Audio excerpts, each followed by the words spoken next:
Hello दोस्तों, अगर आप मेरे चैनल पर नए तो मेरे चैनल को लाल बटन दबाकर जरूर सब्सक्राइब कर ले, बेल आइकन जरूर दबा दे ताकि नोटिफिकेशन के माध्यम से कोई वीडियो आपको जल्दी मिले। तो ये बीपीएससी के लिए हैं, ठीक है। बीपीएससी 66 की आप तैयारी करना चाहते हैं, ये बिहार दरोगा मेंस या कोई भी एग्ज़ाम के लिए, ठीक है। वो आपको यहीं कर बस काम करना है कि किसी भी एग्ज़ाम के लिए पढ़ने को तो बहुत लोग पढ़ते हैं, ठीक है। तो आप टॉपिक वाइज जैसे कि उनका प्रीवियस क्वेश्चन देखिए, प्रीवियस क्वेश्चन का नेचर देखिए कि कहाँ से ले रहा है, ठीक है। एग्ज़ाम कहाँ से एग्ज़ाम में क्वेश्चन आ रहा है, उसी के हिसाब से तैयारी कीजिए, न कि आलतू फालतू, ठीक है। तो हम भी कभी भी आपको ज़्यादातर हमारे चैनल पर प्रीवियस सेट ही मिलेंगे, ठीक है।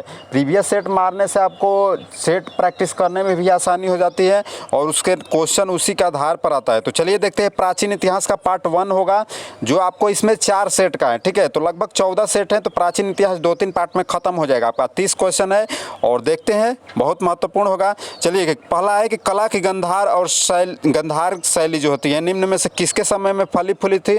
तो ये अकबर के समय में फली फूली थी, ठीक है। नेक्स्ट है कि सिंधु सभ्यता निम्नलिखित में से किस युग के अंतर्गत आती है?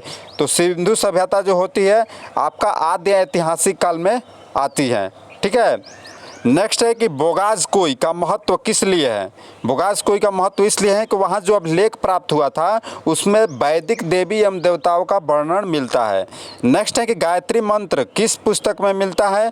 तो ये आपका ऋग्वेद में। अगर वीडियो आपको अच्छी लगे तो वीडियो को लाइक कर दीजिएगा, शेयर कर दीजिएगा और इसका PDF जो है आप टेलीग्राम या फेसबुक से कहीं पर जुड़ जाइए, सभी का लिंक नीचे दिया रहे डिस्क्रिप्शन में है, तो आप जुड़कर वहाँ से डाउनलोड कर सकते हैं।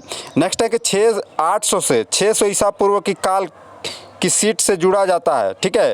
काल के जो है किस से जुड़ा है? तो ये आपका ब्राह्मण युग कहलाता है, ठीक है, 800 से 600 ईसा पूर्व। नेक्स्ट है कि संगम युग उरैर जो था किसके लिए विख्यात था? तो उरैर जो था कपास के व्यापार के लिए। नेक्स्ट है कि भागवत संप्रदाय के विकास में किसका योगदान अत्यधिक था? तो गुप्तों का। बहुत लोग बोलते हैं कि जीके याद नहीं होता हमको, ठीक है। तो उनके लिए बोल देता हूं कि जीके याद आपको नहीं होगा, एक बार अगर सोचिएगा कि याद कर ले। जीके को आप बार बार पढ़िए, तब 2-3 बार देख लीजिएगा एक क्वेश्चन को, तो आपको खुद ब खुद आपको याद होते चला जाएगा। नेक्स्ट है कि आजीवक संप्रदाय के संस्थापक कौन थे? तो मखलीपुत्र गोसाल। नेक्स्ट है कि उस स्रोत का नाम बतलाए जो प्राचीन भारत के व्यापारिक मार्गों पर मौन है? तो मिलिंद पन्हो, ठीक है। नेक्स्ट है कि वह स्तंभ, ठीक है, वह स्तंभ, वाह यहाँ लिखा गया, ठीक है, वह स्तंभ जिसमें अशोक ने स्वयं मगध का सम्राट बताया था, तो ये भाब्रू स्तंभ है। ये सभी आपको बीपीएससी के में प्राचीन इतिहास से क्वेश्चन है रिलेटेड, ठीक है। सबका अलग अलग है, साइंस का, बायोलॉजी, फिजिक्स, केमिस्ट्री, सबका अलग अलग हम कर देंगे ताकि आपको देखने में भी अच्छा लगे और आपको देखे आगे आने वाले एग्जाम में इसी तरह आप तैयारी करें, इसी टॉपिक से, इसी चैप्टर वाइज आप करते रहे, ठीक है। नेक्स्ट है कि किस शासक के वंशों ने मंदिर एवं ब्राह्मणों को, ये 12 क्वेश्चन छूट गया। किस अभिलेख में यह साबित होता है कि चंद्रगुप्त का प्रभाव पश्चिमी भारत तक फैला हुआ था? तो ये रुद्रदामन का जूनागढ़ अभिलेख, ठीक है। नेक्स्ट है कि किस शासक वंश ने मंदिरों एवं ब्राह्मणों को सबसे अधिक ग्राम अनुदान में दिया था? तो गुप्त वंश के। और नेक्स्ट है कि हड़प्पा में मिट्टी के बर्तनों पर समानता किस रंग का उपयोग हुआ था? तो ये लाल रंग का, ठीक है। नेक्स्ट है कि ऋग्वेद संहिता के 9वां मंडल पूर्णतः किसको समर्पित है? तो सोम और इसके पेय पर नामांकित देवता के। नेक्स्ट है कि धर्मशास्त्रों में भू राजस्व की दर क्या थी? तो ये आपका 1/6 थी, ठीक है, 1/6। नेक्स्ट है कि निम्नलिखित में से कौन सबसे पूर्वकालिक जैन ग्रंथ कहलाता है?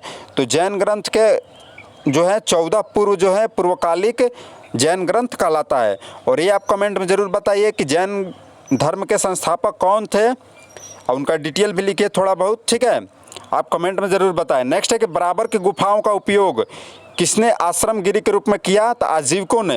नेक्स्ट है कि रचना से, ठीक है, रचना से प्रश्न आया था, आपको मिलान करना था, तो यहाँ पर आप देख लीजिए, यहाँ से रचना से क्वेश्चन एक बीपीएससी हो चाहे बिहार दरोगा आप मेंस देने जा रहे हैं, तो कहीं से भी आपको एक जरूर क्वेश्चन देखने को मिलेगा, ये मैं दावा के साथ आपको बोल सकता हूँ। तो नागानंद किसने लिखा था? तो ये हर्षवर्धन ने। और हर्ष रचित कौन बनाए थे, रचना किए थे? तो बाणभट्ट। तुगलकनामा कौन लिखे थे? तो अमीर खुसरो। और ताउलमो, ठीक है, राजा राम मोहन राय ने लिखे थे। नेक्स्ट है कि चीनी यात्री सॉरी, यहाँ पर एक और क्वेश्चन है कि नील दर्पण के लेखक कौन है? तो दीनबंधु मित्र हैं। और चीनी यात्री इत सिंह ने बिहार में भ्रमण कब किया था? तो 670 ईस्वी। नेक्स्ट है कि नगरों का क्रमिक पतन किस काल का महत्वपूर्ण विशेषता थी? तो ये गुप्त काल की थी। और नेक्स्ट है कि बुद्ध से प्रश्न था कि जन्म कहाँ हुआ था? तो जन्म उनका लुम्बिनी में हुआ था। बुद्ध से तो एक क्वेश्चन आना ही आना है, कभी भी आएगा घुमा फिरा कर, ठीक है, किसी बिहार का कोई भी एग्ज़ाम दीजिए, ठीक है। तो बिहार से ही रिलेटेड हम सब चीज़ अब डालेंगे। बिहार स्पेशल चैनल मेरा नाम है, पहले न्यूज स्टडी टीवी हुआ करता था, ठीक है। बुद्ध से प्रश्न, जन्म लुम्बिनी है, ज्ञान प्राप्ति जो हुआ था बोध गया हुआ था, प्रथम प्रवचन जो है आपका सारनाथ में दिए थे, और निधन जो हुआ था कुशीनगर में हुआ था। तो ये चारों पांचों घटनाएं जो हैं बार बार एग्जाम में पूछे जाते हैं, तो आप ध्यान रखें। नेक्स्ट है कि निम्नलिखित राजवंशों में से किसका उल्लेख संगम साहित्य में नहीं हुआ? तो ये आपका कदम्ब में। नेक्स्ट है कि कवि बाण जो थे निवासी थे कहाँ के? तो पाटलिपुत्र के थे। नेक्स्ट है कि वैनसांग के भारत में यात्रा समय सूती कपड़ों का उत्पादन के लिए सबसे प्रसिद्ध नगर कौन सा था? तो आपका वाराणसी था। नेक्स्ट है कि पाटलिपुत्र में स्थित चंद्रगुप्त महल मुख्यतः बना था किसका? तो चंद्रगुप्त महल जो बना था लकड़ी का बना था। नेक्स्ट है कि किस शताब्दी के अंत में नालंदा महाविहार का पतन हो गया? तो आपका 12वीं सदी में। और महावीर की राजकीय प्रश्रय मिलना बंद हो गया था, ठीक है। इसी के कारण जो हुआ था महावीर को राजकीय प्रश्रय मिलना बंद हो गया था। यही क्वेश्चन पूछा गया था, बंद हुआ था या नहीं हुआ था? तो बंद हो गया था। नेक्स्ट है कि अलाउद्दीन खिलजी ने प्रसिद्ध सेनापतियों में जिसकी मंगोलों के विरुद्ध लड़ते हुए मृत्यु हुई थी कौन थे? तो अलाउद्दीन खिलजी के प्रसिद्ध सेनापति जो थे वो जाफर खान थे, ठीक है।